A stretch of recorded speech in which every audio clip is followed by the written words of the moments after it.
माझ्या वाढदिवसाला मी माझ्या घरातल्या लोकांना मी पार्टी देत नाही किंवा मित्रांना देत नाही। मी सकाळी 10 वाजल्यापासून तर संध्याकाळी 5:30-7 वाजेपर्यंत सगळ्या ट्रॅफिक हवालदार जे रस्त्यावर उभे आहेत उन्हात आणत त्यांना पाणी, मास्क आणि केक देण्याचं काम करतो माझ्या वाढदिवसाला। तुमचं काम काय? मेकअप दादाचं काम आहे। तर आलेल्या माणसाला हे करणं म्हणजे माझ्या आयुष्यात अशा अनेक गोष्टी घडल्या। मला मेकअपच केलेला नाही सुरुवातीला म्हणजे काम माहित नाही त्याला, असं वाटलं ह्याला का मी मेकअप करायचा। हा फारच म्हणजे कधी वाटतं सर राजकारणात यायला पाहिजे, तुम्ही येणार तुम्ही राजकारणात? हा म्हणजे काय झालं आत्ताचं राजकारण जरा फारच म्हणजे बरं नाही। कुठल्या पक्षात जाल तुम्हाला असं म्हणायचं? अपक्ष आल्यानंतर अमिताभ बच्चननी कोणाला ओळखलं असेल तर अरुण कदमला। अरे क्या बात, एवढी वर्ष काम मला बोलले अरे यार तू ये बड़ी बड़ी आंखें वो दारू पीने किधर कैसे करते बड़ी बड़ी आंखें। तर म्हटलं सर गुरुजी तुमको देख के हमने किया है। अगदीच आवडले म्हणजे जाम भारी एवढं लिहा।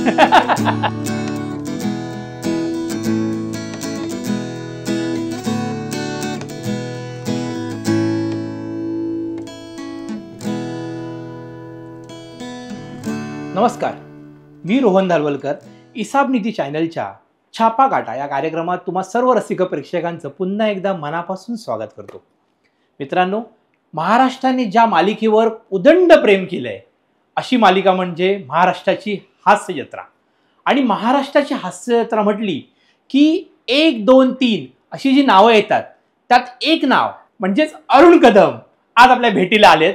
द अरुण कदम मराठी रंगभूमी, चित्रपट, सिरियल्स सर्व बाजूने चौफेर 40-50 वर्ष आपल्याला जी एक प्रकारची नाट्यसेवा आणि कला सेवा देत आहेत असे अरुण सर आपल्या बरोबर आहेत। नमस्कार सर। नमस्कार अरुण सर, तुमच्या बरोबर म्हणजे आजची ही गप्पांची मैफिल करायला एक वेगळाच आनंद मिळतोय। थँक्यू। कारण की तुम्ही गिरण गावातले म्हणजे लहानाचे मोठे झालेले आहात आणि तुम्ही ज्या पद्धतीने आतापर्यंतचा तुमचा हा प्रवास राहिलाय तर आम्हा तरुण मुलांना असं नेहमी वाटतं की ह्यातला 2% जरी भाग आमच्यामध्ये एनर्जी आली तर आपण कायच्या काय करू। करेक्ट सर, पहिला प्रश्न तर इथूनच आहे की तो आवाज येतो कुठून?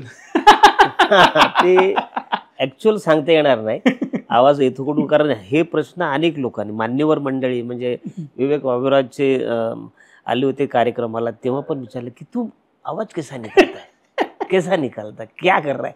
बोला कुछ नहीं सर, जैसा रिएक्शन सामने आएगा वैसा मैं काम करता हूँ। रिएक्शन नाही आली तर नाही येत ते।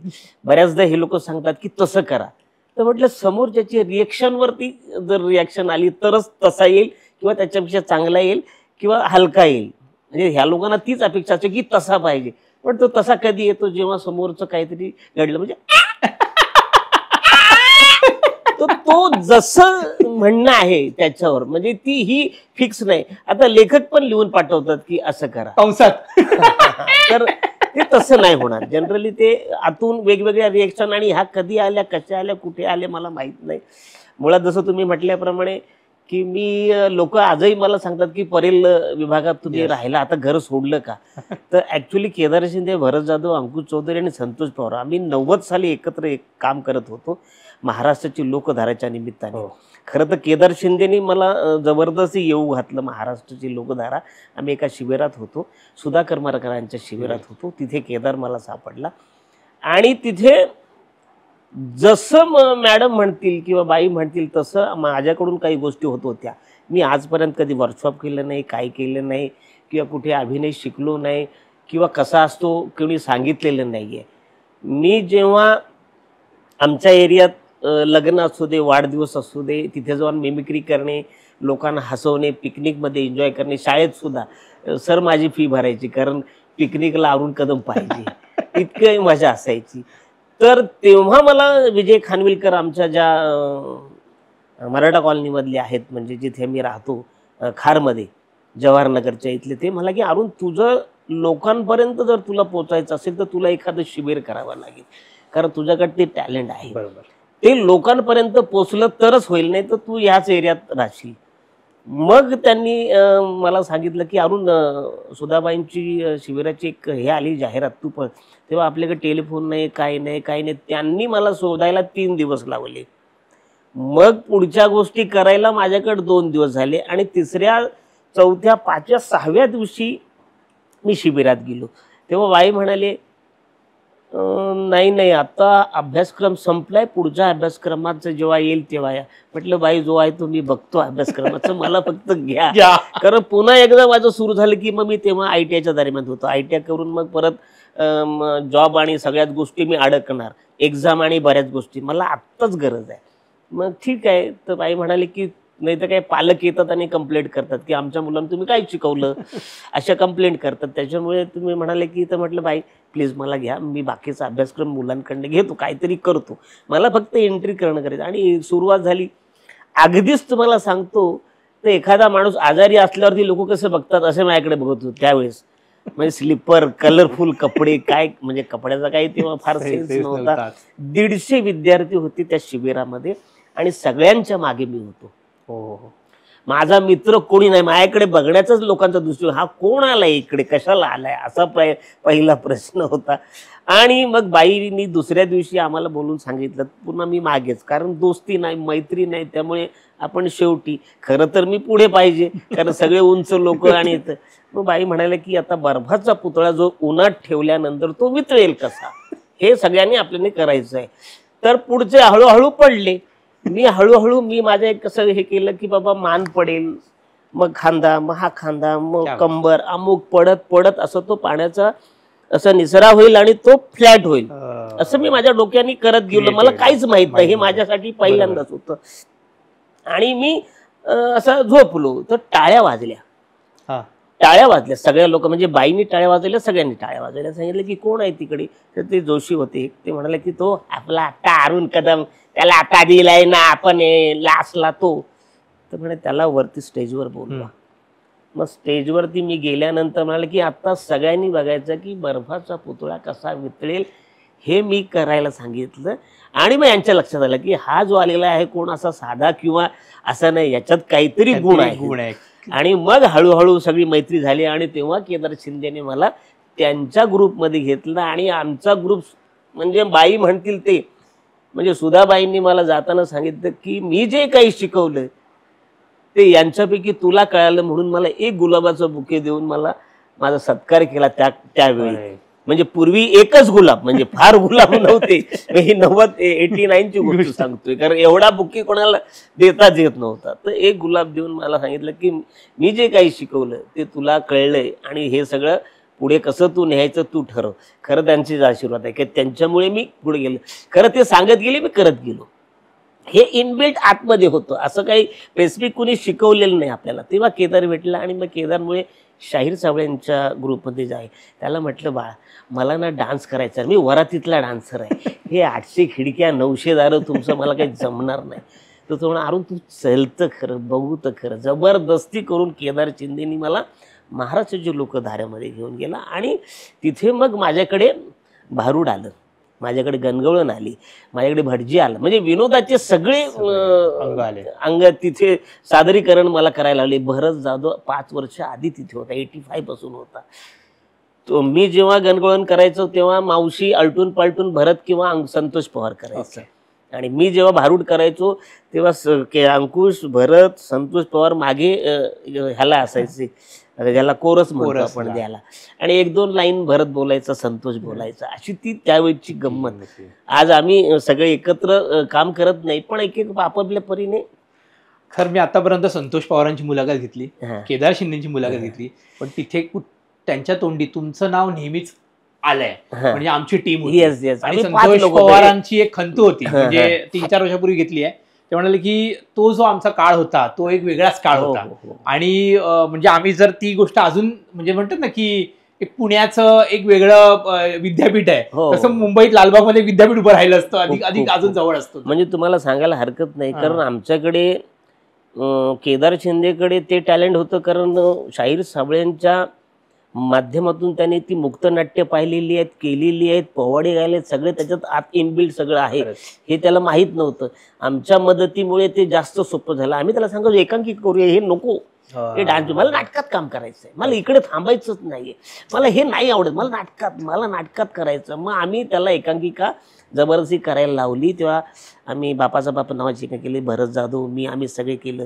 मग आभास किवास अनेक लोक, मला अनेक त्या दरम्यान त्याच्यात बेस्ट ॲक्टर प्राइजेस मिळालेले आहेत. तेव्हा आम्ही उत्स्फूर्त एकांकिका म्हणजे हॅट्रिक मारलेली. म्हणजे त्या काळात जो काळ होता तो प्रदीप पटवर्धन, जयवंत वाडकर, विजय पाटकर, सतीश पोळेकर सरांचा तो काळ होता. त्या काळात आम्ही म्हणजे आमची एकांकिका आम्ही नंबरात आलेली आहे आणि बेस्ट ॲक्टिंग मिळालेलं आहे त्या काळात. तेव्हा खूप मजा यायची, कारण सगळे उत्साही होते सगळे. ज्याच्यात लेखक पण होता, डिरेक्टर पण होता, नट पण होता, मग अंकुश सारखा हिरो होता आमच्याकडे, अशी सगळी मंडळी. म्हणजे मला संतोष पवार म्हणाले की रोहन आमची बोटं होती, आम्ही हे बोट ते बोट, आणि तू बघशील अशीच, आणि खरोखरच ती बोट, छोटं बोट मोठं बोट. येस येस येस, हो हो. म्हणजे मला असं वाटतं की मधल्या काळामध्ये अंकुश, भरत हे लोक जाऊन त्यांचा जसा एक शो असतो ना तसा करून हे सगळ्या माझ्या आयुष्यात घडलेल्या गोष्टी, गमती बिमती ते सांगे आणि ते म्हणायचे हाऊसफुल यार, अरुण लोक एन्जॉय करतात त्या सगळ्या गोष्टीला. म्हणून सर तुम्हालाकडे बघून ना आम्हाला नेहमी असं वाटतं की तुम्ही ह्या तरुण मुलांबरोबर कामं करता आणि तुम्ही करत असताना ते तुमच्यावर विनोद करतात, किंवा एखादा जर एवढा ज्येष्ठ नट खऱ्या अर्थाने की कधी रागवू शकतो, पण तुम्ही कधीच असं दिसत तुम्ही फ्री अँड फ्रँक, गरजच तुमच्या मुळात तुम्ही स्वभावाने कसे आहात पहिले आम्हाला कळू द्यायचं. नाही नाही, मुळात असं आहे ना की खरं तर ही इंडस्ट्रीच अशी आहे की तुम्हाला कळतं, तुम्ही एखादी चुकीची काही घेतली तुम्ही ऍडिशन्स, तर तुम्हाला रिस्पॉन्स पण असा येतो ना, कळतं की तुम्हाला हे नाहीच आहे. आता आम्ही कमरेच्या खाली कधी विनोदच केला नाही, कारण आमचं म्हणजे बाबा प्लॅटफॉर्म शाहीर साबळे, तिथे तमाशा च्या जवळपास असलेले हे नाट्य नाट्य किंवा अशा पद्धती, तमाशा इन द सेन्स कमरेच्या खालची जास्त, बरोबर, पण तिथेच आम्ही कमरेच्या वरचे विनोद करून तुफान लाफ्टर घेत होतो.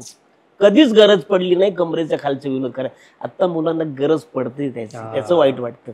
आजही आम्ही हास्य जत्रेच्या माध्यमातून माझ्याकडे आलेली मी सांगतो मी नाही घेणार आहे, मला गरजच नाही वाटत आहे, मी वेगळ्या पद्धतीने घेईन. आता तुम्हाला ते माहिती आहे, सगळे भोजपुरीचं कॅरेक्टर करत होते आणि त्याच्यात मी नेपालीचं कॅरेक्टर केलं, अचानक आलेलं.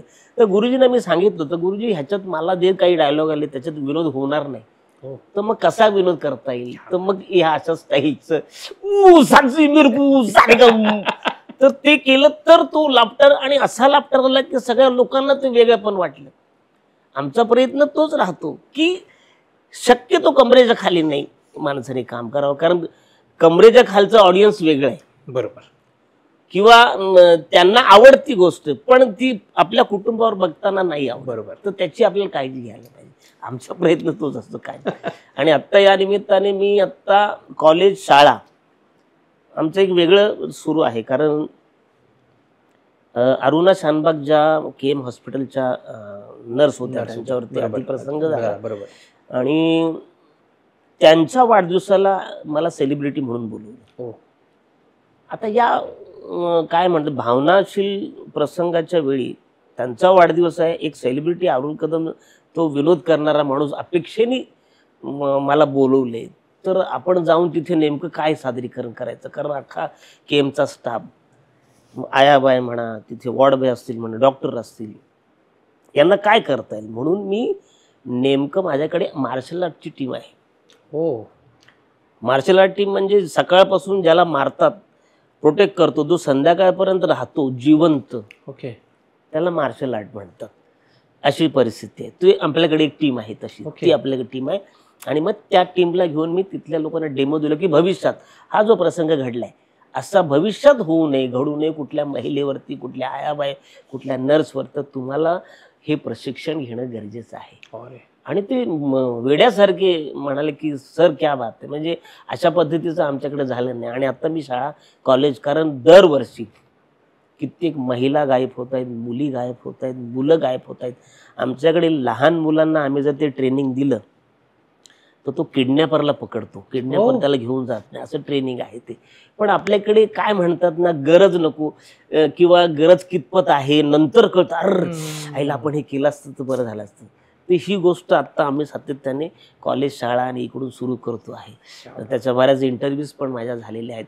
दापोलीत सुद्धा, दापोलीत प्रिन्सिपल मॅडमनी मला प्रश्न विचारला की अहो आमचे मंगळसूत्र चोरतात, तर आम्ही काय करायचं. तर म्हटलं मंगळसूत्र कसं चोरतात, ते म्हणजे येतात आणि घेऊन जात. म्हटलं नाही, चुकीचं आहे. मंगळसूत्र जसं चोरतात त्याचं कारण असं आहे, तुम्ही नवीन घेतलं की सगळ्या लोकांना सांगता, अय्या कसं आणि 10 लोकांना कळतं याच्याकडे मंगळसूत्र आलेलं आहे, नवीन आहे, अमुक 1 तोळ्याचं आहे मंगळसूत्र.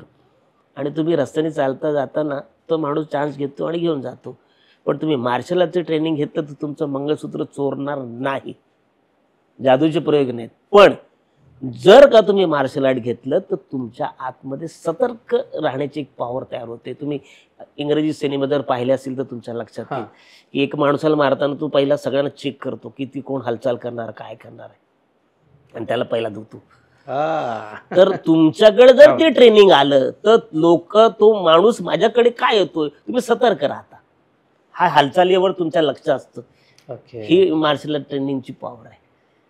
तर हे आपल्याला गरजेचं आहे. म्हणजे सगळ्यांची दुसरी बाजू आहे तुमची, म्हणजे आम्ही छापा काढा निमित्ताने म्हणतो की अरुण कदम म्हणजे नेहमी आम्हाला विनोदी आणि या स्वरूपात, पण तुम्ही या पद्धतीचं काम करताय हे कदाचित महाराष्ट्राला आज कळेल. हो, किंवा इव्हन म्हणजे माझ्या वाढदिवसाला मी माझ्या घरातल्या लोकांना मी पार्टी देत नाही किंवा मित्रांना देत नाही. मी सकाळी 10 वाजल्यापासून तर संध्याकाळी 5:30-7 वाजेपर्यंत सगळ्या ट्रॅफिक हवालदार जे रस्त्यावर उभे आहेत उन्हात आणत त्यांना पाणी, मास्क आणि केक देण्याचं काम करतो माझ्या वाढदिवसाला. त्याचं कारण असं आहे की एका हवालदारनी माझे पैसे भरले. ओके, म्हणजे गुगल सर्च करा, जनरली हवालदार तुमच्याकडनं पैसे घेतो, हवालदार तुम्हाला पैसे देत नाही. एका हवालदारने बीकेसीला, मी फोनवर होतो गाडी चालवताना, माझी गाडी अडवली. सिनियर बाई होत्या त्या, आणि म्हटलं साईडला लावा आणि यांना चार्ज मारा, कारण फोनवर बोलतात. मी साईडला घेतलं, म्हटलं अरे मी नंतर बोलतो, जरा मला प्रॉब्लेम झाला. साईडला घेतलं, 2 हवालदार आले, काचाशी खाली नॉक केल्यावर खाली केली. मला सर तुम्ही नाही पैसे भरायला लागणार, ऐकणार नाही बाई, तू काय करायचं, कसं करायचं. तर म्हणलं कसं करायचं, हे 500 घ्या, बिल द्या, मला चूक झाली, आता आपली चूक झाली, आपलं काम आहे. नाही आहो साहेब, तुमच्याकडे कसं काय पैसे घेणार, एवढे झाले का तुम्ही. म्हणलं अरे पण म्हणजे मला तर जाऊ दे, किंवा काहीतरी त्याचा निर्णय. ते म्हणलं नाही. त्या माणसाने स्वतःचे 200 रुपये काढले, त्या माणसाला दिले, या गाडीचे पैसे साहेब तुम्ही निघा. त्या माणसाचा मला चेहरा आठवत नाही, काही नाही. म्हणजे मी शोधतोय त्या माणसाला की ज्या माणसाने माझे पैसे भरले, त्या माणसासाठी मी दिवसभर हा कार्यक्रम करतो. त्या ट्रॅफिक डिपार्टमेंटला पाणी, मास्क आणि केक देण्याचं काम करतो मी न विसरता. आज जवळजवळ 6-7 वर्ष झाले. कधी पेपरला त्याची जाहिरात नसते, काय नसते, पण माझ्या एसीपी, डीसीपी आणि एक समोर रायडर असतो जो मला पुढच्या ह्याला माझ्या गाडीला पास करत असतो आणि सांगतो सर इकडे या, तुम्ही ते सांगतात पुढे. असा तो प्रवास आहे. सर तुम्ही नेहमी विनोद करत आलात आणि आता सगळ्या गोष्टी विनोदी, पण कधी नैराश्य आलं आयुष्यामध्ये? हा, बऱ्याचदा कधीतरी येतात ना. म्हणजे पूर्वी बजेट आणि सगळंच आर्थिक धोरण गडबड असायचे. म्हणजे मी शूटिंगला जायचो तर नोकरीला दांडी मारून जायचो, आणि पण इकडे पैसे मिळायचे नाहीत. त्या शूटिंगचे गोंधळ असायचा, बऱ्याचदा गेले, बुडाले, त्याचा काही हिशोब नाही. मग ते जमवा मी आणि सगळं सांभाळता मॅनेज. फक्त बायकोमुळे मी इथपर्यंत आलो, कारण तिला पैसे दिले की ती पैसे जरा इकडे तिकडे मॅनेज करून ठेवायचे. अख्खा तुम्हाला सांगतो लॉकडाऊन 1 रुपया मला तिला देता आला नाही, तर अख्ख्या लॉकडाऊन मध्ये तिने मला सांभाळलं. क्या बात आहे. म्हणजे अनेक लोकांना पैसे द्यायला लागले, अनेक लोकांना काय म्हणतात स्किट द्यावा लागला, अमुक दिलं. आमच्या घरात ती अडचण होती. इव्हन तिला माहित होतं की हे बंद पडणार आहे. तिने 2 महिन्याचं सामान भरलं होतं. मी तिला म्हणतो काय वेळी झाली का काय त्याला वरती. मला म्हटलं चला, आम्ही इकडे आलो, वाशीला आलो आणि 2 महिन्याचं सामान भरलं. आम्हाला बाहेर फक्त भाजीसाठी जावं लागलं आणायला. बाकी सगळे मेडिकल तर फोन केल्यावर येतच होतं, काही गोष्टी फोनवरच येत होत्या. पण मला सांग, शाहीर साबळेंचं त्या टायमाला जेव्हा तुम्ही शाहीर साबळे, त्यांचा असा कुठला गुण तुम्ही घेतलात की जो कायम तुमच्या स्मरणात आहे आज आणि तो वापरता तुम्ही कुठेतरी? नाही, म्हणजे काय झालं की बऱ्याचदा एक तर भारूड हा प्रकार माझ्या आयुष्यात पहिल्यांदा मी केला. गवळण हा म्हणजे जबरदस्ती तो माझ्याकडे आलेला. म्हणजे पूर्वी तुम्हाला सांगतो विजय चव्हाण आणि विजय कदम करायचे, आपलं लक्ष्मीकांत बेर्डे करायचे. त्यानंतर आलं विजय कदम आणि देवदत्त साबळे, बरोबर. मग नंतर कोण नाही, मग ते माझ्याकडे आलं, मी आणि केदार शिंदे. तर हे करत असताना तर काही गोष्टी माझ्याकडे मिस व्हायच्या, म्हणजे भारूडला वगैरे. तर मला सर सांगायचे, म्हणजे पद्मश्री शाहीर साहेब सांगायचे की अरुण तसं नाही, असं घे, असं कर, तुम्ही असं करता, असं करायचं, मला करून दाखवायचे ते. आणि त्यांच्याकडचं ते येणं ओ हो हो म्हणजे अक्षरशः काय म्हणतात त्याला, मुक्त नाट्य, मुक्त नाट्य. त्या नाटकाचं हे नाही म्हणजे सब्जेक्ट चौकटीत नाट्य की आजच्या पेपरला काय आले ते समजून त्याच्यावर भाष्य करून पॉलिटिक्स अमुक तमुक लोकांना शाळेतून जोड देणारे अशा गोष्टी त्यांच्याकडनं त्या घेता आल्या. आणि त्या गोष्टीचा आमच्या या सगळ्याच्यात खूप फायदा होतो. म्हणजे पहिलं प्लॅटफॉर्म तर आदरणीय शाहीर सावळेंनीच मला दिलं. त्याच्यामुळे मी आज जे काय करतोय, सुरुवात झाली तर केळकर मॅडम आणि वामन भास्कर नाईक. मी 7वीला होतो तेव्हा आम्ही एकांकिका केली. कुठल्या कॉलेज, शाळा कुठली होती सर? शाळा आम्हाला पूर्ण गांधीनगर शाळा होती इथे आपल्या बँड्राची गांधीनगर, म्हणजे MIG कॉलनीच्या बाजूला. लहानपणी राहायला कुठे होता तुम्ही? मी खार ईस्टला होता. आता मी खार वेस्टला गेलो. ओके. म्हणजे माझी खार वेस्टला 8वी ते 10वी शाळा होती.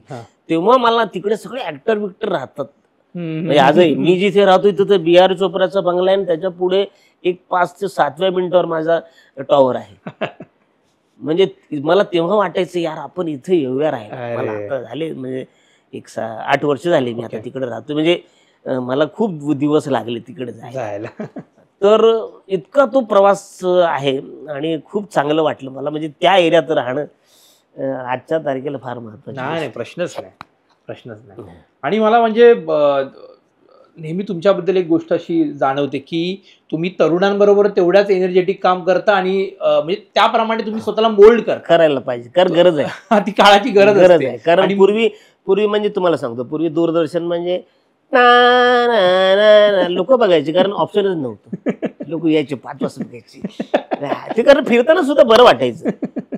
पण आता जर तुम्हाला काय करायचं लगेच लोक चॅनल बदलतात आणि ते चॅनल होल्ड करायचं. म्हणजे नशीब मला सांगायला तुम्हाला हरकत नाही की आजपर्यंत म्हणजे असं कुठला माणूस नाही झाला की त्यांनी अरुण कदमाला अरे थांब, बाथरूममध्ये आंघोळ करताना सांगतो आवाजाने सांगतो अरे थांब थांब थांब, ते लाव चॅनल. तर ही आपली या इतर याची इथपर्यंत केलेल्या कलेची किंवा त्याला म्हणतात की ताकद म्हणा किंवा काही लोकांची आवड म्हणा, आणि खूप लोक प्रेम करतात. म्हणजे माझा ऑडियन्स अगदी लहान मुलांपासून तर आजोबांपर्यंत आहे आणि जणू काही त्यांच्या घरातलंच आहे असं माझे बघतात. त्यांना खांद्यावर हात ठेवून फोटो काढायचं सगळं. मी त्यांना सांगतो दादा खांद्यावर हात काढून फोटो काढू नका. आय डोंट नो, तुम्ही माझे फॅन आहात, मित्र नाही. मला माहित नाही तुम्ही कोण आहेत काय आहे. उद्या एखाद्या माणसाने खांद्यावर हात काढून फोटो काढला आणि त्याला पोलिसांनी पकडलं तर पोलीस स्टेशनला म्हणतात दादा मग पुढचं काय प्लॅनिंग असं मला विचारतील. त्याच्यामुळे मला भीती वाटते. खांद्यावर तू 4 फोटो काढ. माझं म्हणणं काही नाही, 4 फोटो काढ. आणि बऱ्याचदा लोकांना कसं गप्पा मारायच्या असतात, खूप लोक रांगेत उभे असतात गप्पा मारायला. माझं म्हणणं तुमचं काम आता दादा फोटो काढा, 2-3 काढा, गप्पा नका मारू. खरं इतर लोकांना पण फोटो काढायला लागतं आणि मग त्यांना उत्तर प्रश्न. बरं मला सगळे हवायोद्यामध्ये मस्त काम करतात असं म्हणतात, मी त्यांना करेक्ट करत नाही. कारण त्यांना वाटतंय ना कुठेतरी करतोय मी. असे अनेक प्रश्न आहेत. म्हणजे अनेक लोकांना गप्पा मारायच्या, अनेक लोकांना बोलायचं आहे, अनेक लोकांना आपलं सांगायचं. बऱ्याच लोकांना तर मुलगा सर ह्याला घ्या, ते बिचारायला माहित नसतो. सर हा रोज बघतो. अरे हो पण त्याला माहित, त्याचं वय 2 आणि 3 वर्ष आहे, त्याला काय माहिती अरुण कदम. पण ते उत्साह त्यांचा जो असतो ना त्याला, म्हणजे असे प्रश्न तुम्हाला सांगतो की एका दुकानात गेलो होतो, आमच्या मित्राला कपडे घ्यायचे होते, त्याच्या मुलाचा वाढदिवस होता. तर कपडे घेतले. बोलो भाई साहब अच्छा है तो कुछ डिस्काउंट दे दो ना. बोलता ये भाई डेली आते हैं हमारे पास, तुमको मालूम है उनको इधर का कपडा है. तर बाहेर गेल्यावर मला गाडीत बसलं. बोलतो अरुण तू इकडे कधी येतो? तो बोल मी इकडे येत नाही, मी त्याच्या घरी येतो टीव्हीत.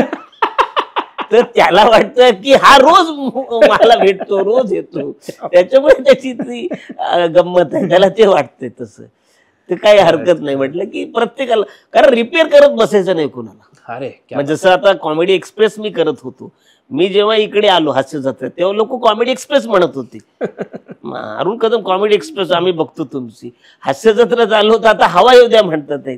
परत पुढे कुठे गेलो तर आणखी काय म्हणतील, रिपेअर करायचं नाही, कारण माहिती आहे त्यांना आणि आपल्यालाही कळतं ना. आता त्यांचं जेव्हा म्हणणं असतं ना की सर आम्ही तुम्हाला रोज बघतो, 24 तास बघतो. 24 तास कसं बघणार ना, अनेक प्रोग्राम पण बघायचे असतात, ते पण. पण आम्ही समजून घेतो की नाही डन तुमचं ते काय म्हणतात काय प्रेम त्याला आहे ते, प्रेम प्रेम किंवा आहे. Excitement Excitement. त्यांची जी असते ते आपण समजू शकतो. अरुण जी, आज एवढी वर्ष काम करताना तुम्हाला खूप कलाकारांबरोबर आणि खूप लोकांबरोबर कामं केली, तर अशी एखादी भूमिका जी तुम्हाला जगायला आवडली, म्हणजे जी वाटली की रे ही माझ्यासाठी आयुष्यात टर्निंग पॉईंट ठरली किंवा ही गोष्ट लक्षात राहिली, खूप लोक आहेत हा. म्हणजे अशी खूप लोक भेटले. किंवा तुम्हाला पण आवडलेली भूमिका ती? हो हो, म्हणजे मला आवडलेल्या भूमिका ज्या लोकांपर्यंत पोहोचल्या, हा. सिनेमे आहेत हा. किंवा ज्याचं नटरंग नावाचं नाटक मी केलं होतं. ओके पहिलं नाटक, माझं पहिलं प्रोफेशनल नाटक. ओके.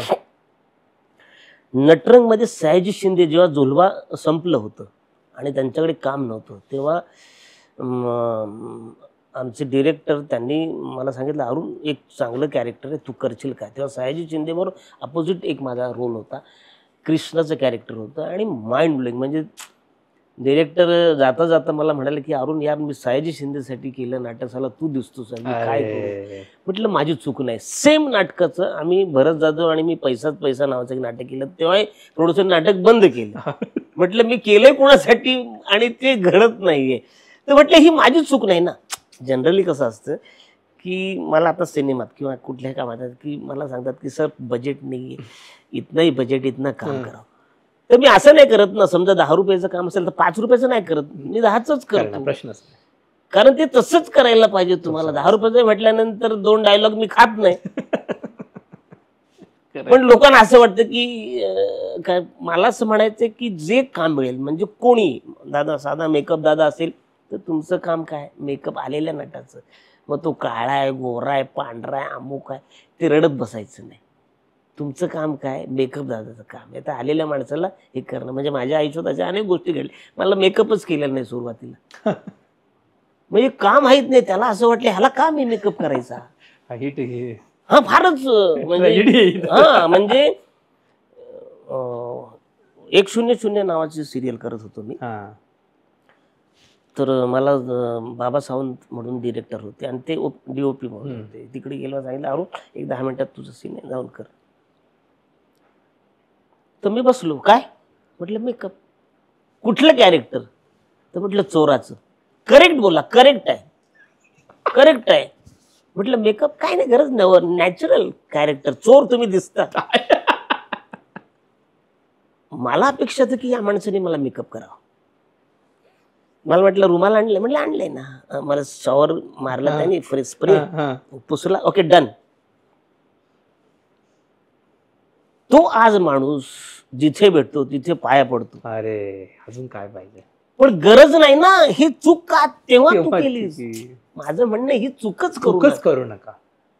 कोण कधी कुठे काय करतो. हा म्हणजे त्याला वाटलं हा नट होईल का नाही, कशासाठी ह्याचं मेकअप करायचं, मी काय. तर माझं म्हणणं प्रत्येकाने आपलं काम करायचं. मेकअप दादानी मेकअपचं काम करायचं, कॉस्ट्युम डिझाईन कॉस्ट्युमचं काम. म्हणजे बऱ्याचदा असं आम्हाला वाटतं यार आम्हाला चांगले कपडे का नाही मिळत, आम्हाला वाटतं. पण ते जर कॅरेक्टरची गरज असते तसेच देणार कपडे जनरली. तर ते त्यांनी आपापलं काम, त्याच्यात घोळ नाही घालायचा किंवा हुसका. म्हणजे पूर्वी म्हणजे कास्टची लोक असतील तर त्यांना प्लास्टिकचे चमचे आणि हे त्यांना हे ते ह्या गोष्टी आयुष्यात कोणी करू नये. तुमचं काम काय, तुम्हाला पैसे मिळालेत ना तसे का फुकट करता, फुकट करता तर केलं तर मी समजेन, पण त्याचे कामाचे ते योग्य काम करा. आता आज मला लोक विचारतात की म्हणजे हेल्थवर मी खूप काम करतो. माझ्या बायकोच्या वाढदिवसाला किंवा माझ्या वाढदिवसाला म्हणा किंवा असं काहीतरी काम करतो की 30 वर्षाच्या महिलांनी आता ब्रेस्ट कॅन्सर चेक दरवर्षी करायला पाहिजे. खूप इम्पॉर्टंट आहे. त्याचं महत्त्व असं आहे की तुम्हाला आयत्या वेळेस कॅन्सरचा आजार होतो आणि तो लास्ट स्टेजला असतो, तुम्ही काहीच करू शकत. आम्ही करतो चेकिंग ह्याच्यासाठी की तुम्हाला कळतं फर्स्ट स्टेज आहे, सेकंड स्टेज आहे का थर्ड आहे. फर्स्ट असेल तर तुम्ही बरे होऊ शकता. आपल्या माझं वैशाली फाउंडेशन आहे. वैशाली फाउंडेशनच्या माध्यमातून मी आजपर्यंत 10-12 लोकांचं एन्जिओग्राफी 5-5 हजारात केलेलं आहे. क्या बात आहे. मी कितीतरी ह्या लोकांना फोन करून सांगतो माझा पेशंट आहे, केम म्हणा, नायर म्हणा, आपले पेशंट ॲडमिट होतात, बिचारे ते थँक्यू पण बोलत नाही, जातात बरे होऊन, काही ते खुश होऊन जातात. आजपर्यंत आपण कधी त्यांना विचारलं नाही, काही नाही, आलं की काम करायचं एवढंच माहिती. सर असंच ते म्हणतात ना की म्हणजे फक्त कर्म करते रहो, फल की अपेक्षा मत कर, ह्याच्यावर तुमचं पूर्ण आयुष्य. Yes yes yes. पण कधी वाटतं सर राजकारणात यायला पाहिजे तुम्ही? येणार तुम्ही राजकारणात? हा म्हणजे काय झालं आत्ताचं राजकारण जरा फारच म्हणजे बरं नाही आहे. कुठल्या पक्षात जाल तुम्हाला असं म्हणायचं? अपक्ष अपक्ष आपला निर्णय आपल्याला घेता आला पाहिजे, तो निर्णय चांगला असायला पाहिजे.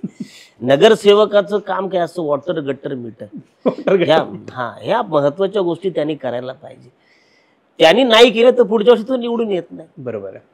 म्हणजे तुम्हाला एक उदाहरण द्यायला सांगितलं, सुधा करमरकर, आपलं सुधा चव्हाण नावाचे आमचे मित्र आहेत ठाण्याचे. कुठल्याही माणसाला विचारा, आज तो माणूस त्यांनी एवढं करून ठेवले आणि प्रत्येक कलाकारांसाठी करून ठेवले, कुणासाठी तरी मदत थोडी थोडी करून ठेवलेली. हे माणूस गेल्यावर त्याची आठवण येते. चांगलं काम करा, आयुष्यात काय नाही. म्हणजे मला लोकांनी विचार काय पैसे कमवलेस तर नाही, माझ्याकडे खूप लोक यायचे, सर सिनेमा बनवायचं, हे करायचं ते करायचं. मी त्यांना काही गोष्टी सांगितल्या, त्यांना आवडल्या नाही, ते गेले. कारण ते लोक त्यांना सांगतात सिनेमात काय होणार आहे ते खोटं सांगायचे, घडायचे नाही. सुपर याची गॅरंटी मी नाही देऊ शकत, ना शाहरुख खान देऊ शकत, ना आमिर खान देऊ शकत. चांगला सिनेमा मी करून देईन. बरोबर. पण ही लोकांना कळतच नाही गोष्ट. लोकांना म्हणजे बायका बिका काय त्या जरा गंमत बिमत करता येईल का, म्हटले हा माझा इश्यू नाही. तुला आवडली, तिला तो आवडलास तरच होईल ना, असं नाही होणार ना. बरोबर. मी सांगून नाही होत ते माझी. सिनेमा दिग्दर्शिक मी एकांकिका खूप डिरेक्ट केल्या कॉलेजच्या माध्यमातून. मी शॉर्ट फिल्म डिरेक्ट केलेले आहे. माझी शॉर्ट फिल्म स्ट्रगल, आजकालच्या मुलांना स्ट्रगलच माहित नाही. फोन मिळाला तर फोन देतात, हे खायला पाहिजे ते खायला. आमच्या काळामध्ये तेव्हा म्हणजे वडील, आम्ही पगाराची वाट बघायचो. तेव्हा आपल्याकडे भजी यायचे, तेव्हा आपल्याकडे फाफड्या यायचं, तेव्हा आपल्याकडे जिलेबी यायची, तेव्हा गोडधोड यायचं. पगार घेऊ 8 दिवसाला. हा असं जनरली. तर त्याच्यावर मी एक सिनेमा केलाय, आपला शॉर्ट फिल्म केली आहे. तो स्ट्रगल ह्या शाळेतल्या विद्यार्थ्यांनी बघणं फार गरजेचं आहे. की मुळात की एक माणूस येतो आणि तो बापाची सगळी वाट बघतात, कधी येतो काय तर खायला येतो. त्यांना सगळ्यांना 2-2 भजी प्रत्येकाला देतो आणि त्यातलं एक भजी पडतं त्या मुलाला. काही घाई म्हणजे भजी खायची एक उत्सुकता, त्या घाई गडबडीत भजी पडतं. तो पायाने असं सरकवतो तर ते कॉट खाली जातं. म्हणतो नंतर खावी आपण या भजीला. सगळे झोपले की, मग झोपल्यावर तो उठतो, तो बघ त्याला मुंग्या लागल्या. आणि मग तो शपथ घेतो सकाळी उठून की माझा पगार झाल्यावर मी 2 प्लेट भजी खाणार. आणि मग त्याचा प्रवास सुरू होतो त्या भजीच्या प्लेटसाठी. अरे क्या बात आहे.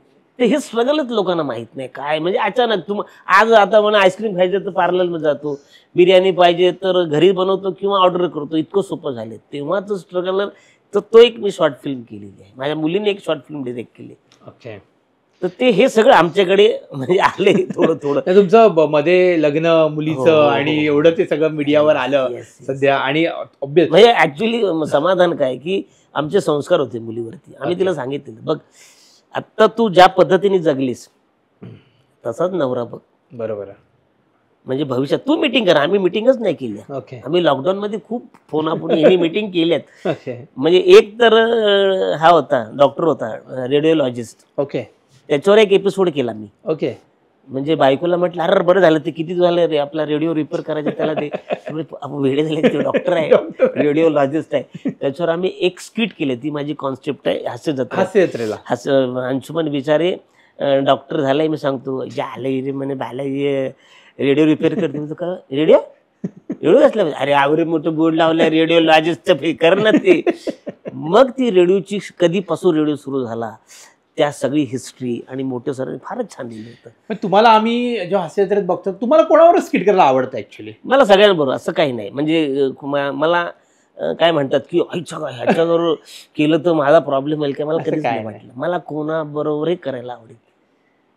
म्हणजे तुम्हाला सांगतो की जेव्हा अमिताभ बच्चन हास्य जत्रा हे करत होता तेव्हा तो थांबला. म्हणजे चॅनल हे करताना तो थांबला. तो बोले अच्छा है. त्यांनी आम्हाला बोलताना सांगितलं की मैं मेरे बेटे को बोलता हूँ की बेटा तू एक बार एखादा एपिसोड देख ले, कुछ हो जाएगा तेरे में. हे अमिताभ बच्चननी सांगितलं. आणि सगळ्यात पहिलं आल्यानंतर अमिताभ बच्चननी कोणाला ओळखलं असेल तर अरुण कदमला. अरे क्या बात, एवढी वर्ष काम मला केलं. बोलले अरे यार तू ये बड़ी बड़ी आंखें वो दारू पीने किधर कैसे करते बड़ी बड़ी आंखें. तर म्हणलं सर गुरुजी तुमको देख के हमने किया. कारण त्यांचा शराबी सिनेमा त्यांच्या गोष्टी, कारण अभिनयासाठी इनबिल्ट असणं गरजेचं आहे, पण तुमचं ऑब्झर्वेशन असलं पाहिजे. खूप महत्वाचं. ऑब्झर्वेशन म्हणजे तुम्ही घरातून बाहेर पडता, जी लोक भेटतात, अगदीच भिकारी असेल, तो दूधवाला असेल, सायकल रिपेअर करणारा, गॅरेजवाला, ही सगळी तुम्ही ऑब्झर्व केलं तर कॅरेक्टर करायला मजा त्रास येते. होत नाही.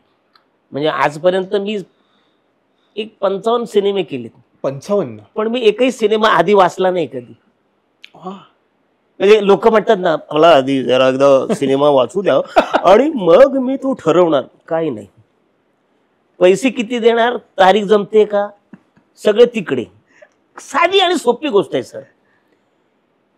एका लेखकाने त्याचं काही दिवस काही रात्र काढून त्याने ते लिहिलेलं असतं. त्याच्या डोक्यातली जी संकल्पना आहे, कल्पना आहे, ती त्याला मांडायची असते आणि ती एक सरळ सूट असते, त्याला क्लिअर असते.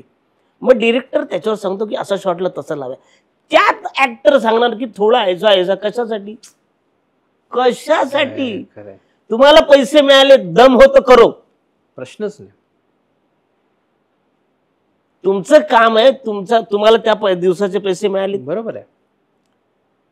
ती गोष्ट करायची आहे. हा अगदीच आउट ऑफ असेल काहीतरी, म्हणजे यांनी जर ट्रोल होणार असेल की मी अमुकच असेल तर ठीक तर आहे. ठीक आहे.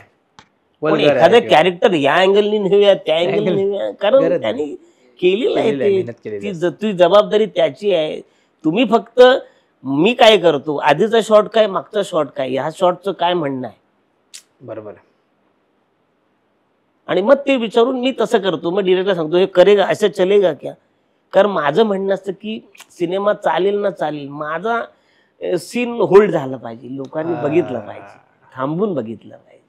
हे जर प्रत्येकाने जर ठरवलं तर सिनेमा नाही का हिट होणार. तुम्ही कधी लिहिलंय काय, लिखाण, कविता किंवा एखादं लिखाण असं नाही, पण मी काही गोष्टी लिहितो, मला ज्या Okay. आठवल्या त्या मी लिहितो. Okay. मला आवडतं लिहायला. खरं तर कंटाळा असतो मला लिहिण्याचा, अभ्यासाचाच मला मुळात कंटाळा. म्हणजे मी स्किट मध्ये नेहमी 10वीपर्यंत म्हणजे माझी प्रोसिजर अशी आहे. म्हणजे मला स्क्रिप्ट वाचता येत नाही आजही. म्हणजे हसतात सगळे. स्क्रिप्ट वाचता येत नाही मला. मी गोष्ट समजतो, सूर समजता आणि तुमच्या सुरावर मला काय बोलायचंय, क्या कसं कडे हे करतो, आणि तेच होतं तिकडेच होतं. तेच होतं. आम्ही आणि श्रवण जास्त करतो. मी जसं आम्हाला ओपीडीत गेल्यानंतर आम्हाला ते हे देतात वाचून, तेव्हा मी ते रेकॉर्ड करतो आणि मग गाडीतून येताना जाताना ते मी ऐकतो. दोनदा संपला. मग दुसरे स्क्रिप्ट नाही घेत. अगदीच चुकलं तर सांगतात, मग डायरेक्ट सुरू. तुम्हाला कन्व्हिक्शन जो प्रकार म्हणतात, तो कन्व्हिक्शन हाच आहे की लिस्नर. येस. कारण गुरुजी जेव्हा सांगतात ना तेव्हा त्यांना माहित असतं की या कॉन्सेप्टचं म्हणणं काय. ते हल्लं की गेलं, सूर चुकला, स्किट पडलं. काय सर सचिन गोस्वामीमध्ये आणि सचिन मोटे यांच्यामध्ये काय एक अशी गोष्ट आहे की जी हे सगळं बांधून ठेवते. येस. म्हणजे मोठे सरांबद्दल सांगायचं तर लिखाणात ते मास्टर. त्यांना म्हणजे वाचन खूप असल्यामुळे त्यांना हे काय म्हणणं आहे म्हणजे प्रॉपर म्हणणं हे करतात. म्हणजे आम्ही त्या दिवशी त्या मीटिंगला होतो तेव्हा आम्हाला कळलं की अनेक लोक एका विषयावरती लोक बोलतात आणि सगळं, आणि मग ती गोष्ट मांडतात मोठे सर. ओके. आणि गोष्ट मांडल्यानंतर लिखाणातून आलेली गोष्ट गोस्वामी सर जेव्हा आमचं स्किट वाचतात किंवा आम्ही रीड करतो तेव्हा त्यांना म्हणते ते कसं करतात. म्हणजे टेक्निकलला बघूया. म्हणजे जर का स्किटमध्ये काही घडलं नाही, बऱ्याचदा स्किट खूप चांगले असतात, काही नाही घडले, नाही जमलं, बरोबर, तर मग गोष्ट म्हणतो की टेक्निकलला आणि मग टेक्निकलला खूप छान गोष्टी बाहेर पडतात आणि मग मस्त येतं. बरं गोस्वामी सरांकडे आईला म्हणजे इतकं आहे ना, ते आम्हाला कधी कळत नाही. कधी कधी असं वाटतं की कशाला हे बोलतात, पण असं केल्यामुळे आमचं स्किट वाजलं हे मला माहिती आहे. इतकी शार्प आहेत ते. म्हणजे स्किटच्या बाबतीत तर त्यांचा कोण हात धरू शकत नाही. नाही, कारण की प्रसाद ओक मी जेव्हा बघतो ना, म्हणजे मी ऑब्झर्व करतो सगळ्यांना ते कमेंट देतात. हम्म. पण प्रसाद ओक जेव्हा तुम्हाला कमेंट देतात त्याच्या डोळ्यामध्ये एक ना डोळ्यात पाणी असतं. Yes, मी yes. ऑलवेज ऑब्झर्व केलं Correct, correct, आणि त्या नेहमी तुमच्यावर एक प्राईड आहे. हो हो हे काय आहे म्हणजे प्राईड मी नेहमी बघतो की यार तू अरे Yes, yes, yes. त्याचं एक मी बघितलं. आय डोंट नो, कारण म्हणजे तो अगदी पुण्यातून आल्यापासून हा, हा, आम्ही हा. मित्र आहोत. तो अनेक ठिकाणी काम करत होता, तेव्हा मी जाहिरातीत काम करत होतो. ओके. म्हणजे जेव्हा पुण्यात आला ना तो, तेव्हा मी जाहिरातीत काम, मी Okay. 12 जाहिराती केल्या. हो, हा मोठ्या मोठ्या ब्रँडच्या. हा मोठ्या म्हणजे मी तुम्हाला सांगतो, आजपासून 17 वर्षापूर्वी 1.5 लाखाची जाहिरात केली होती. अरे बापरे, कुठल्या कंपनीची होती ती? ही ONM कंपनीने ती केली होती आणि Okay. कॅस्ट्रॉल बाईक के नई ओ. भाषा. एक बार ऑइल डालो तो गाडी मक्खन घ्यायची शेत चलेगी फेमस होती. ती एक झाल्यानंतर परत ती मला 2 वर्षासाठी हे केली, तेव्हा मला 3 लाख दिले. तेव्हा विदाऊट शूटिंगचे मला 3 लाख दिले. म्हणजे सगळ्यात मोठी जाहिरात ती. बाकी छोट्या छोट्या 50,000 1 लाखाच्या जाहिरात, पण ती सगळ्यात मोठी जाहिरात. जाहिरातीचं म्हणणं तेच आहे, कमीत कमी वेळेत तुमचं एक्सप्रेशन आणि ते प्रोडक्ट समजून सांगणं आणि ते प्रोडक्ट लोकांनी विकत का घेणं, ही जाहिरातीची कमाल आहे. ती जाहिरात लोक त्याचा सेल जेव्हा होतो तेव्हा त्यांना कळतं हे नेमकं काय. कमी वेळेत आणि खूप कमी सेकंदात सांगायचं असतं. माझ्यासाठी ते खूपच सोपं होतं, कारण अनेक म्हणजे माझं एक्सप्रेशन लोक म्हणतात, म्हणजे की जाहिरात माध्यम असू द्या, कुठलंही माध्यम असू द्या, आजपर्यंत आपण कमी नाही पडलो. आपण त्यांना हवं ते दिलं. तुम्ही 40 वर्षात एवढी 40 वर्ष असेल. हा म्हणजे 32 वर्ष पकडा, हा, 90 पासून. 90 त्याच्या आधीपासून करत होतात पण प्रॉपर एवढ्या सगळ्या लोकांना थोडं आतमध्ये ते भरत गेले आता पूर्ण. म्हणजे खूप लोकांचा सपोर्ट आहे. म्हणजे प्रत्येक जेव्हा म्हटले अजित भगत सर, अरे अजित भगत सरांनी तर म्हणजे मला ते खूप प्रेम करायचे. तेव्हा मला त्यांच्याबद्दल म्हणाले होते की अरुण यार तूने तो यार क्या मैं बताऊं, मतलब सयाजी शिंदेसाठी मी नाटक केलं. आणि तुमच्यावर हो, ते म्हणाले, पण ते नाटक मीच बंद पडलं. ओके. त्याचं कारण असं होतं की तेव्हा माझी एकांकिका चालू होती. प्राथमिकला मंगेश कुलकर्णी होते आणि फायनलला दिलीप कोलटकर होते. तर त्याच्यात दिलीप कोलटकरनी मला बेस्ट ॲक्टिंग त्या एकांकिकेमध्ये दिलं होतं. ओके. आणि त्यांचं सुरू होतं लेकुरे उदंड झाली. आणि मला सांगितलं, आमची मीटिंग होती की आता पुढचे प्रयोग कसे करायचे नटरंगचे. तर आम्ही गोमांच्या इथे होतो आणि गोमांच्या पलीकडे शिवाजी मंदिर. तर ते शिवाजी मंदिर बाहेर पडले आणि रेसाला चालले होते, कारण तिथे शिवाजी मंदिरला सुधीर सरांचं ऑफिस होतं. जाताना मला बघितलं, त्याला बोलवा असं सांगितलं. म्हटलं चल. मी गेलो, मी ह्यांना म्हटलं येतोय. मी जो गेलो तर संध्याकाळी 5 वाजेपर्यंत तिथंच होतो. कारण मला तिथून बाहेर पडताच आलं नाही. माझी रिहर्सल सुरू झाली आणि लेकुरे उदंडी त्या दिवशी 2 महिन्याच्या तारखा माझ्याकडे होत्या 60 दिवसाच्या. Oh my God. माझी म्हणजे हवा टाईट झाली, मी करू काय मला कळे नाही. इकडे नटरंग नाटक, जिथे माझा रोल नाट्यदर्पण अवॉर्डचा रोल आहे, जिथे मला आता नाट्यदर्पण मी काही प्रयोग झाले ते मिळतील, आणि इथे 60 प्रयोग. काय करायचं. मी यांना सांगितलं तर प्रोड्युसर म्हणाल थांब जरा मी सुसू करून येतो. आणि मला कुठे लावू. अरे आमचे प्रयोग आणि तुमचे प्रयोग 1 दिवस जर गॅप असेल तर मी तर नवीन आहे ना, मला तारखा मिळणार कसं, कुठे लावू. मग त्यांनी 1 दिवस असा होता की माझा नटरंग हा दिनानाथला होता, त्याच दिवशी सेम टाईमला 11 वाजता सकाळी, आणि शिवाजीला लेकुरे. पण मी नाही पोहोचलो. ॲक्च्युली बाईकवरनं गेलो होतो तोपर्यंत दिलीप कोलटकर सरांनी एंट्री घेतली होती. मी डॉक्टर अष्टपुत्रीचं काम करायचो आणि त्याच्यात पेपरवाल्याने खूप छान लिहिलं होतं माझ्याबद्दल. एक नवीन कलाकार आला आणि त्याची 10 मिनिटं लोक म्हणजे वेड्यासारखे एन्जॉय करत होते. क्या बात आहे सर. तुम्हाला म्हणजे ह्या प्रवासात सांगायचं म्हणजे सगळ्या लोकांचाच हातभार आहे. म्हणजे ज्यांनी आपल्या ज्यांच्या संपर्कात मी आलो ते सगळे छोटे मोठे सगळ्यांना सॅल्यूट. काय सर आता पुढच्या काही दिवसांमध्ये काय डोक्यामध्ये चालू आहे? हिंदीमध्ये काही वेगळा विषय? हिंदी मी 7 सिनेमे केले. हिंदी 7 सिनेमे. आता माझी एक वेबसिरीज येईल हो, रेथ नावाची, ज्याचं कुठल्या चॅनलसाठी येते ती? ॲमेझॉन किंवा नेटफ्लिक्ससाठी त्यांचे प्रयत्न सुरू आहे. पण त्याच्यात मी फार सिरियस काम केले. ओके. सिरियस काम केलं तर ज्या प्रोड्युसर डिरेक्टरनी मला बोलवलं त्याच्यासाठी काम, माझं इंटरव्ह्यू घेतला. सिरियस काम. माझं ऑडिशन घेतात ना एखाद्या मोठ्या प्रोजेक्टसाठी, आणि खूप मोठं प्रोजेक्ट आहे. म्हणजे जवळजवळ 7-8 करोडचं प्रोजेक्ट आहे आणि सगळे मोठे मोठे नट आहेत त्याच्यात. वाळू माफियावरती तो हिंदी वाळू माफियावरती. तर मी डॉनचा असिस्टंट आहे. हो. म्हणजे डॉनला माहिती आहे की हाच काय करू शकतो. त्यामुळे माझा त्याच्यात कॉमेडी काहीच नाही, सगळं सिरियस आहे. म्हणजे फुल असं फुल. म्हणजे मी त्याला विचारलं त्या डिरेक्टरला प्रश्न कि सर मैं आप मेरे को क्यों लिया? बोला अरुण जी मैंने आपका काम देखा है. अरे जो बंदा कॉमेडी ऊपर इतने लेवल पे कर सकता है उसके ऊपर लेवल में सीरियस काम कर सकता है, ये मेरा तजुर्बा आहे. आणि तो साऊथचा डिरेक्टर हरीश कोटियन म्हणून. क्या बात आहे. म्हणजे मला त्रास काय होतो की आपल्या इथले लोक का ओळखू शकत नाहीयेत, तीच ते पॅटर्न देऊन तो पॅटर्न ती खंत आहे की बाबा अरे कॉमेडी नाही ना आपल्या सिनेमात, काय असेल तर कळवतो. नाही नाही नाही चुकीचं आहे ती गोष्ट. आणि हे ती लोक ओळखतात की बरोबर ते. हा असा म्हणजे एक डिरेक्टर जो हिंदीतला आहे त्याला ही गोष्ट कळते, आपल्या लोकांना का नाही कळत आय डोंट नो. आता मी एक सिनेमा केला ज्याचं नाव व्हॅलेंटाईन डे. त्याच्यातल्या 14 फेब्रुवारीच्या आधी मुली गायब होतात त्याचा सिनेमा. तर माझा इंटरव्ह्यूच्या आधी पार्ट आहे. लोक माझा इंटरव्ह्यूसाठी वाट बघत होते की ते थांबले होते की अरुणचा एक सीन आहे, पण त्यात नव्हता. कित्येक लोकांनी फोन केले. म्हटलं ही माझी चूक नाही, त्यांची चूक आहे की होल्ड करण्यासाठी कोणतरी एक माणूस पाहिजे. ग्रेट.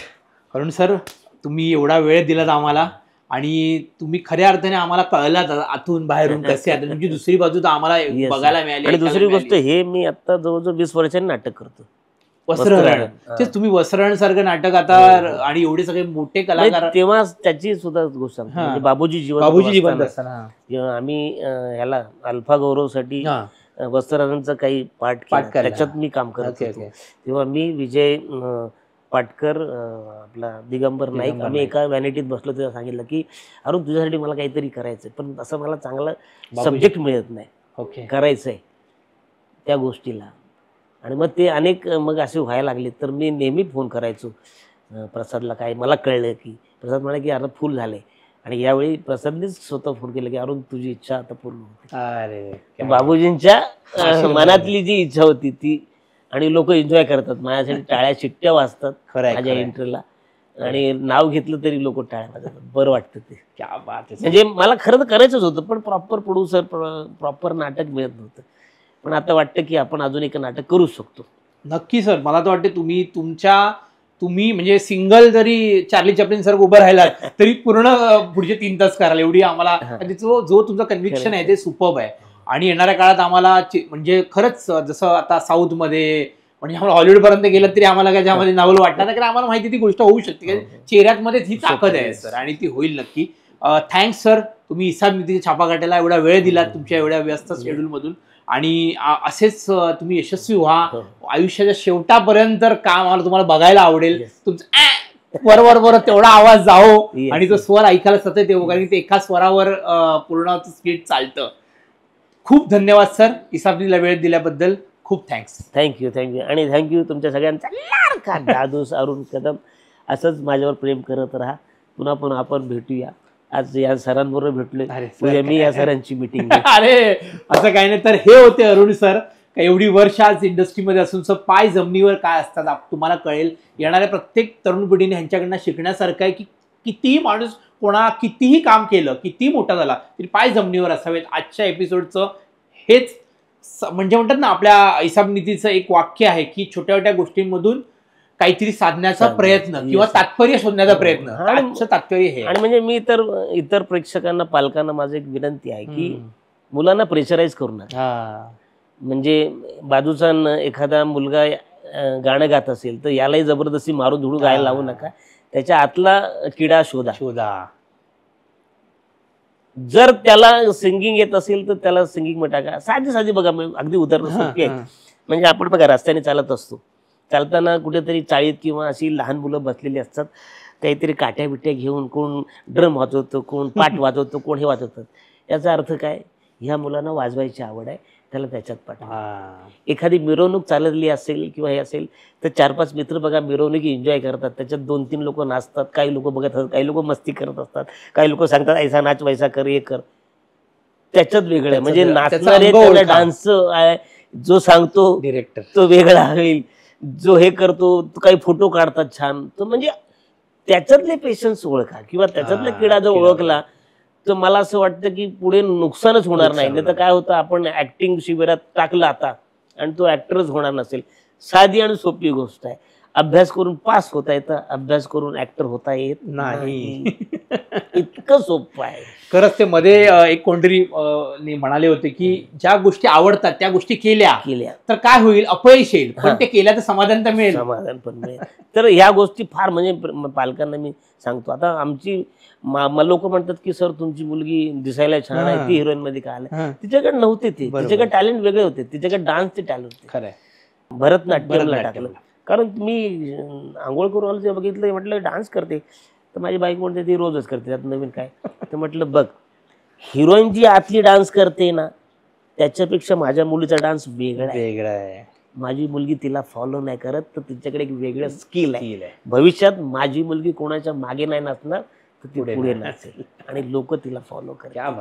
मग मी तिला भरतनाट्यम टाकलं. हे प्रेक्षकांनी ओळखणं फार गरजेचं आहे. आज तिने 5 एक्झाम दिली, पास झाल्यात. आम्ही एका गव्हर्नमेंटच्या कार्यक्रमात बसलो होतो, तर तिचा एक परफॉर्मन्स झाला. तर तिथे गव्हर्नमेंटचे ते आले होते जज लोक, ते म्हणाले या मुलीला 2 एक्झाम माफ, तिसऱ्या एक्झामला बसवा. गव्हर्नमेंटचे. तर तिसरी एक्झाम बसले, 2 एक्झाम बाकी आहेत, मग तिचं लग्न अमुक तमुक, आता काही अडचण नाही तिची. तर हे ओळखणं गरजेचं आहे. खरंय. हे तर जबरदस्त पुढे जाऊन तुम्ही मग आपणच रडतो, आपणच सांगतो यार काय झालं आपली चूक, तर ती चूक करू नका, ही मला म्हणजे सगळ्यांना विनंती आहे. Thanks a lot sir. या पुन्हा एकदा. तर इसाब नीतीच्या कार्यक्रमात असेच तुम्ही नवीन नवीन अभिनेत्री बघत राहाल आणि येणाऱ्या काळामध्ये तुम्हाला चांगले चांगले लोक पाहायला, ऐकायला, बघायला मिळतील. तोपर्यंत इसाब नीती बघत राहा, सबस्क्राईब करा, लाईक करा आणि कमेंट टाकायला विसरू नका. आणि आजच्या एपिसोडमध्ये तुम्हाला अरुण सरांचा कोणता गुण आवडला तो कमेंटमध्ये लिहा, जो जेणेकरून तुमच्यामध्ये तो एक गुण जरी आला तरी येणाऱ्या काळासाठी ती शिदोरी म्हणून तुम्हाला वापरता येईल. तोपर्यंत गुड बाय. येस. आणि अगदीच आवडलं म्हणजे जाम भारी एवढं लिहा. थँक्यू.